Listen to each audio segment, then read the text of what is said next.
بسم اللہ الرحمن الرحیم۔ السلام علیکم۔ دفعہ نمبر 480 تعزیرات پاکستان، کوئی جھوٹا نشان تجارت استعمال کرنا۔ دفعہ نمبر 480 تعزیرات پاکستان، جو کوئی شخص کسی مال یا کسی خانے، بنڈل یا کسی ظرف پر جس میں مال رکھا ہوا ہو اس طریقے پر نشان لگائے، یا کسی خانے، بنڈل یا کسی دوسرے ظرف کو جس پر کوئی نشان لگا ہوا ہو ایسے طریقے پر استعمال کرے جس سے معقول طور پر یہ باور کرانا ظاہر ہوتا ہو کہ نشان شدہ مال یا نشان شدہ کوئی ایسا ظرف جس میں کوئی مال ہو کسی ایسے شخص کا مصنوعہ یا سامان تجارت ہے جس کا مصنوعہ یا سامان تجارت وہ نہ ہو، تو کہا جائے گا اس نے جھوٹا نشان تجارت استعمال کیا ہے۔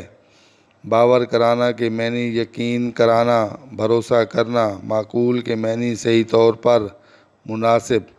ظرف کے معنی برتن، مصنوعہ کے معنی پیدا کیا ہوا۔